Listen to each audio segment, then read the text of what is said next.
Hello, this is Angelia, and you're listening to or watching the podcast Why You Do What You Do. The podcast that talks about human development and psychology to hopefully, excuse me, my goodness, help you to figure out maybe a little bit more about why you do what you do. And last time we were talking about relationships with aging parents. And I was telling you, me and my husband have that going on right now. My father's 83, my mother-in-law is 90. So we're kind of doing that right now. And we're going to talk about contact and mutual help. The bond between middle-aged children and their elderly parents is strong, usually, if you had a good relationship coming up. And then even sometimes if you didn't, usually you can get some help and, overcome and realize your parents were people with their own problems is why they probably caused you some problems. Growing out of earlier attachment and continuing as long as both generations live. And that's the ideal, of course. Most middle-aged adults and their parents have close, affectionate relationships based in frequent contact and mutual help. Now, that might be a stretch for some people. Some people didn't grow up with any close, loving attachments to their parents, and there may have even been some abuse and things. So each family's different, and you have to work with that. If you really can't deal with them, then you can't. You're gonna have to have someone else come in or put them somewhere where somebody else can be there for them. I mean, you have to do what's right for you. So I'm not gonna sit here and tell you you should do this. But again, honor your mother and father is one of the commandments. But that doesn't mean you have to put yourself in a situation for more abuse. We had a situation where my mother-in-law's dementia was getting so bad, she was actually being very verbally and even physically abusive, and so we called in other family members, said, hey, this has to stop. And he told his brother, he said, I'm walking away, I'm not going to put up with this anymore. So then they stepped in, and he took her to the doctor and said, here's what she's doing, and they found a medication for her, because evidently that's one of the excuse me, things that happens with dementia. So we took care of that, because you should not be in that situation. And if you were abused growing up, you don't certainly have to put yourself in that situation again. You have to do what's right for you. So I'm not going to say everybody should do this. You know your situation. Many live near each other and see each other frequently. Like say, we go to my dad's. We go get groceries. Me and my husband on Mondays. Me and my oldest son. We take him food on Wednesdays. Uncle brings him some on Fridays. So he's still pretty mobile. He's still get in his car and go down to McDonald's, getting breakfast, go drugstore and a gas station. So he's still pretty mobile. He doesn't need as much help as my mother-in-law. Well, I won't touch that, but so right now, that's all he really needs.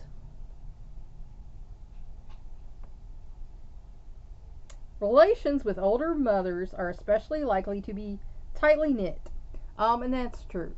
My mom and I didn't have the best relationship growing up, but when I had children and she started interacting with my children, she started seeing how children are, she realized that I was not being purposefully mean to her. I was just a kid.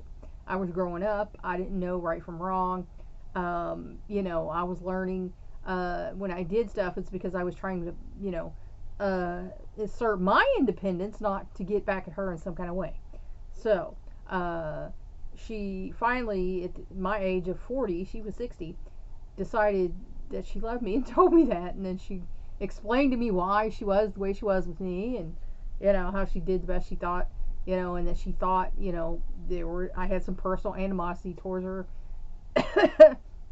And so we had this big talk and worked it all out. But she had a heart attack in her 60s, but I guess it's a few months before she passed away, actually. And she needed help in the hospital. She couldn't even she called me into the bathroom with her because, she said, since you're here, I'm not going to call a nurse, and I'm not going to certainly have the guys help me. I can't get my underwear on. It hurts to bend like that and pull. Can you help me get my underwear on? And so I was like, oh, okay. And helped her get her underwear on. And then she said, I can't go up and down them stairs all the time and do laundry. Will you come over and help me, once a week to do the laundry? And so I did. And then she actually had told me I could quit work and come work for her, helping her out, that she would pay me what, I was earning a little more, actually, at the place I was working. And I had to make a judgment call. I was like, well, I'm wanting to do other things anyway. And, the person I'm working for has cut me back a few days. So maybe this is an option. And so I did it. And so I did that for several months. And we thought she was doing better. She seemed to be doing better. She was getting out and doing things. But then evidently she had another massive coronary and she passed away. So, like I said, I had 5 good years with my mom, but I'm really glad I had those 5 good years. So, keep the lines of communication open. Never totally cut someone out of your life unless, there's been several instances where you gave them another chance. Like I say, 3 strikes you're out. It's like baseball. I've had boyfriends I've given three chances, 3 strikes, you're out. I'm not dealing with you again. All you got for me is abuse and stuff. So I'm done. So mostly help and assistance continue to flow from parent to child, especially in times of crisis. And that can be emotional support, that can be financial support. But while most older adults are physically fit, vigorous, and independent, some seek their children's assistance in making decisions and may depend on them for daily tasks and financial help. Now, my mother-in-law is the needy type. She's very, emotionally needy. She probably won't ever watch this, so I'm just going to say she's the most selfish, immature person I've ever met in my life. I've never met anybody like her. It's just amazing. She's like a textbook case for a narcissistic sociopath. But she always wants someone to come and be with her, and she has a list. As soon as you come over there, she gives you things to do, and it never ends until you say, I can't do anymore, I have to go.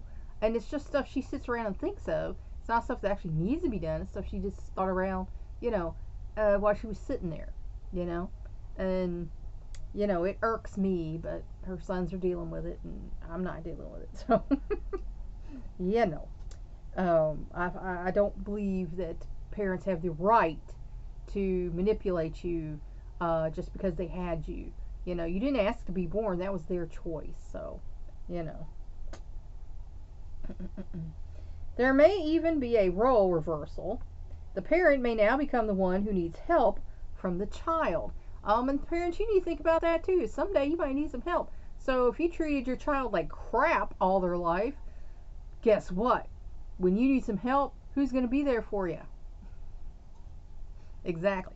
So think about that when you are tempted to treat your child like crap. With the lengthening of the lifespan, some development scientists have proposed a new life stage called filial maturity, when middle-aged children learn to accept to meet their parents' dependency needs. That's not something that happened in the past because people didn't live as long. So usually by the time you hit middle age, your parents were gone. So this normative development is seen as the healthy outcome of a filial crisis, in which adults learn to balance love and duty to their parents with autonomy within a two-way relationship. And again, parents, you shouldn't lean on your children specifically for emotional and financial support. You shouldn't do that. Now, there are parts of the world, like in India, where once a person gets like 60, that's it. They are retired, they help out with the family or whatever, and the younger folks support them. I knew a woman who said she had like 13 people in India she was supporting, sending money back, and I was like, whoa, that's wild. I'm glad we don't do that, but um, you need to realize that everyone has their own life.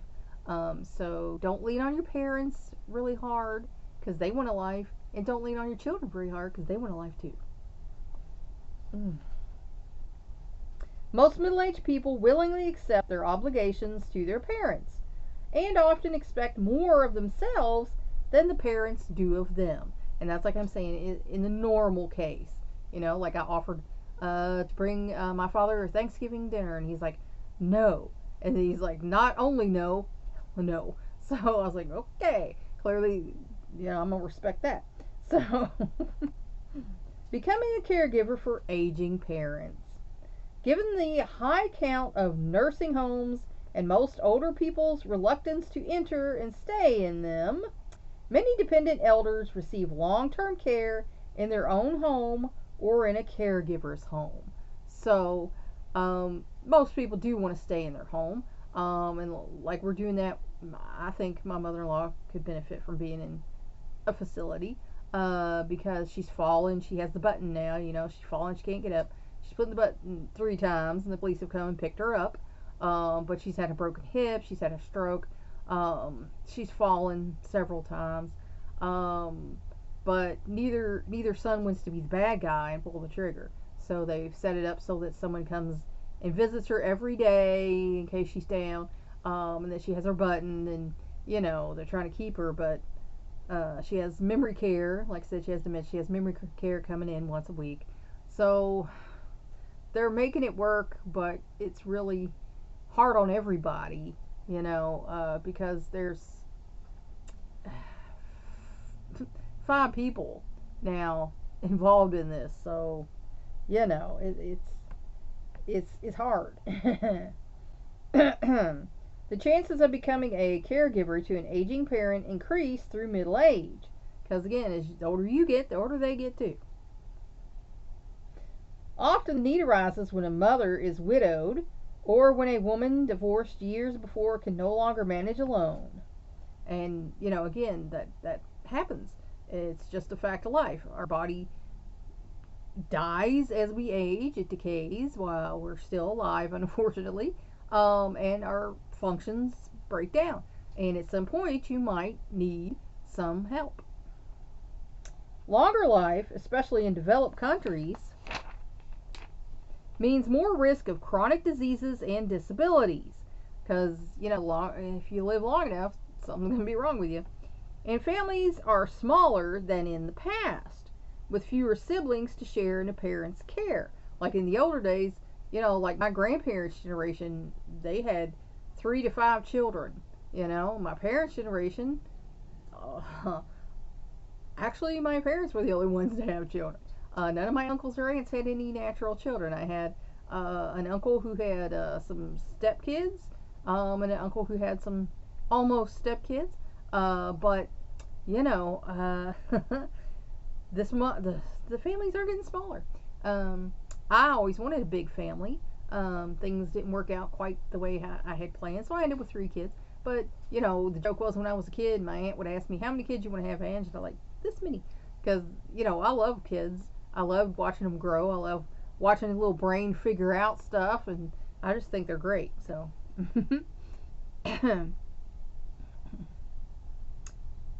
Cultural assumptions that caregiving is a female function make it most likely that a daughter will assume the role. And that's not necessarily the case, especially with men. A son can, fill the role. I had an uncle who moved from Virginia to here to take care of my grandmother because everybody else was working and had stuff going on, and he really didn't. His life he was not happy with out there, and he said, heck, I'm going to sell everything and, bring what I want and come over here and I'll take care of Mom. And the brothers and sisters paid him to do that. So, like I say, each family's different.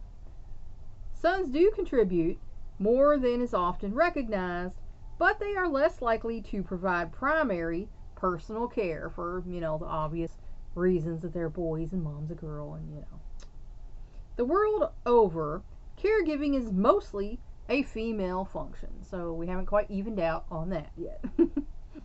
The generations typically get along better while parents are healthy and vigorous because they don't need, from the youngers. When older people become infirm, especially if they undergo mental deterioration or personality changes, the burden of caring for them may strain the relationship, and that's, like I said, what my husband went through. And like I said, she had persecution delusions. We'd come over there, she'd accuse us of all kind of things, and just crazy things, and it started accusing my sons of stealing. It's like, no. And, since she started taking her meds, she's stopped that, except for every now and then she gets a little irritated and weird, but,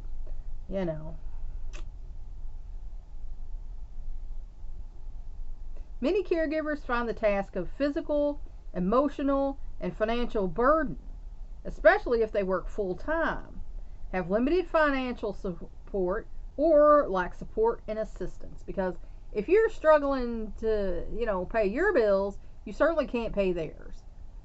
Something's going to happen there.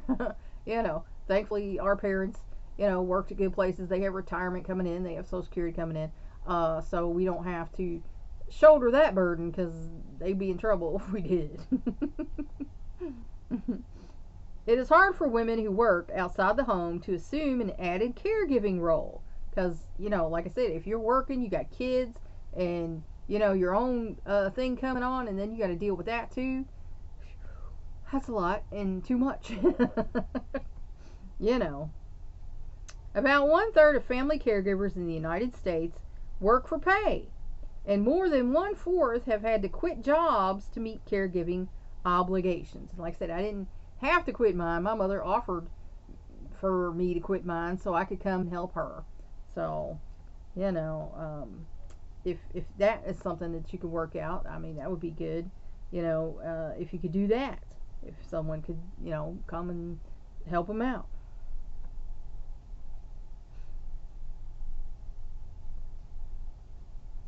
Flexible work schedules and family and medical leave can help alleviate this problem. And America has definitely not caught up with our, other allies on that one. On the other hand, the need to care for aging parents may come at a time when a middle-aged child is preparing to retire and can ill afford the additional costs of caring for a frail older person. And that's true. Like I say, I feel like everybody should have their own thing going on, or the capacity to live some kind of way, so that they don't become a burden to somebody. Or the adult child may have health problems of his or her own. There are people who die before their parents. So, then the parents are going to have to deal with that, what happens now. Caring for a person with physical impairments is hard. It can be even harder to care for someone with dementia, who, in addition to being unable to carry on basic functions of daily living, may be incontinent, suspicious, agitated, subject to hallucinations, likely to wander about at night, dangerous to self and others, and in need of constant supervision. Like I said, my mother-in-law, she's doing better on the meds, but she's a lot. It's a struggle.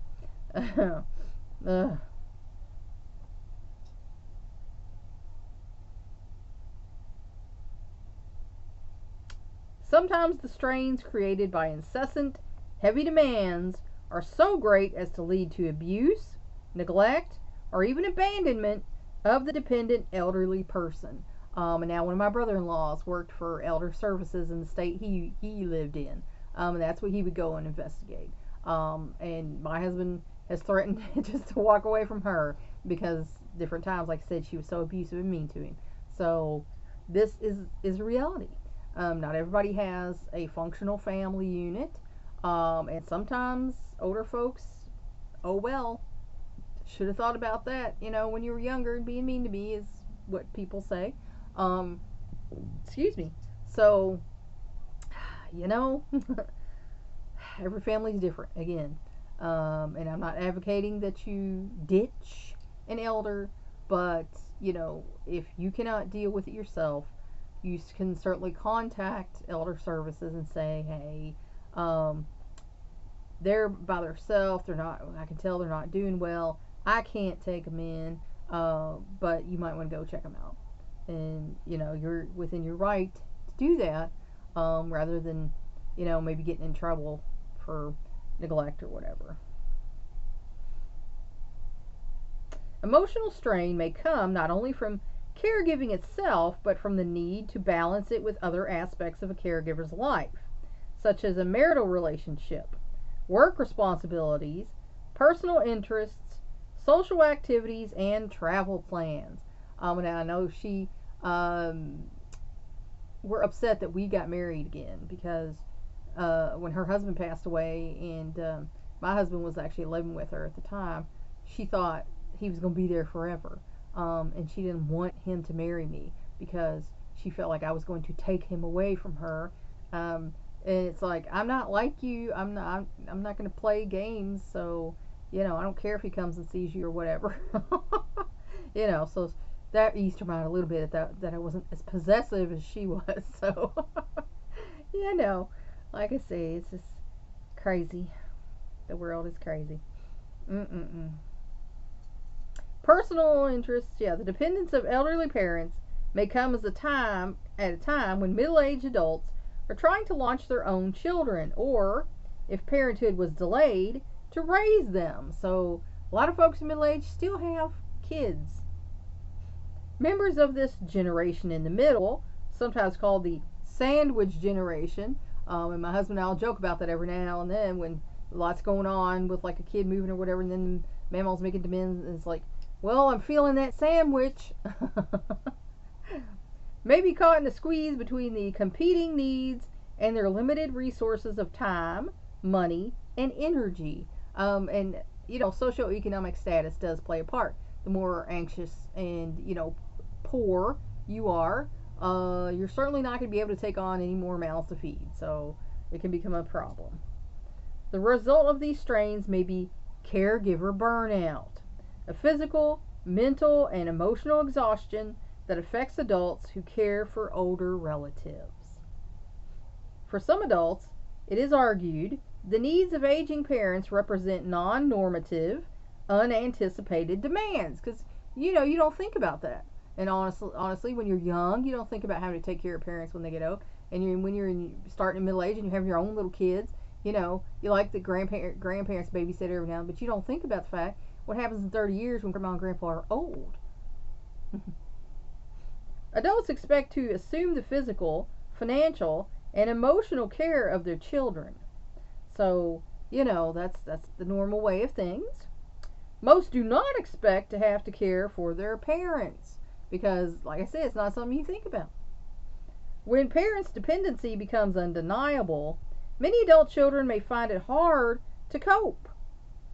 Still, 95% of caregivers accept their filial responsibilities. They do not abandon their parents. Thankfully, can you imagine if everybody just ditched their parents, but all these old people wandering around? That'd be crazy. But, I'm joking about it, but it actually does happen. So, it's a shame. Preventing caregiver burnout. Even the most patient, loving caregiver may become frustrated, anxious, or resentful under the constant strain of meeting an older person's seemingly endless needs, especially if they have dementia. Like I said, my mother-in-law just constantly thinks she needs something. My son has gone to the store for her repeatedly in a week, and she needs this or that, and he'll go in there and he'll call us and say, she said she needed raisin bread. She has 3 loaves. She said she needed cereal. She has 4 boxes. So, when you're dealing with that, it can be really frustrating. Often families and friends fail to recognize that caregivers have a right to feel discouraged, frustrated, and put upon. Because, like I say, we have our own lives, and that was not something that we thought we would have to deal with. And, now you have to deal with it, and especially if they're not rational, and you can't speak to them in a rational manner, like, hey, we'll be here this day because now we have to do this, or, John's game is here today and we have to do that. We'll see you later today. We'll bring you that when we have time. And then they're not being rational. No, you have to do this for me now, blah, blah, blah. And, yeah.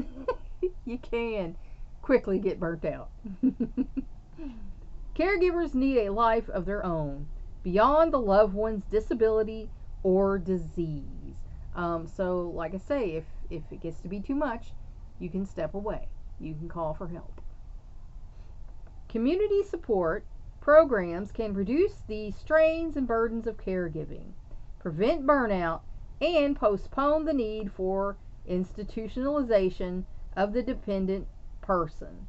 So again, if you can work it out, if you can get some help, that's helpful. And I know a woman, she had to go to counseling while she was taking care of mom because she said she'd drive me crazy. It's like, well, do what's right for you. Go talk to somebody. Don't deal with this alone. Support services may include meals and housekeeping, which we've tried to, get for her, and she's cheap and she doesn't want to pay for it. And her other son now has access, and he's paying for some stuff for her, but she's still not up for that. Transportation and escort services. My grandmother, when she was in the home, they had a bus that would take her. She came several Christmases to my other grandma's house because the bus would bring her out. And I thought that was great. And adult daycare centers, we have one right down the road from us, which provides supervised activities and care while caregivers work or attend to personal needs. And I think that would be a great place for her, but she's not down for it.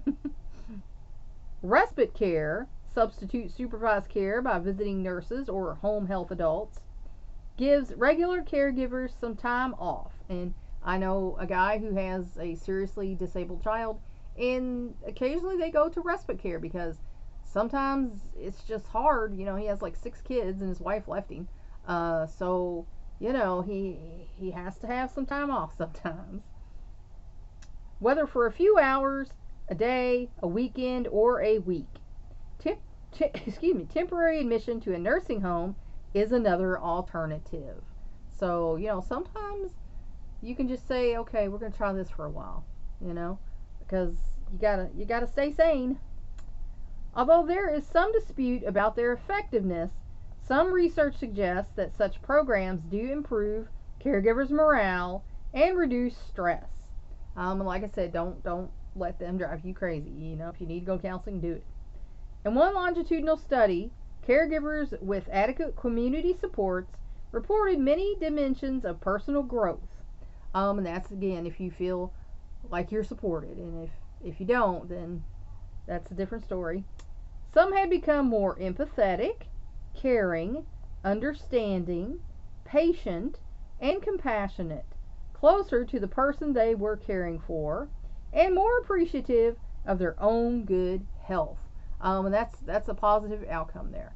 And like I say, that's not going to be the case with everyone. Every family is different. So others felt good about having fulfilled their responsibilities.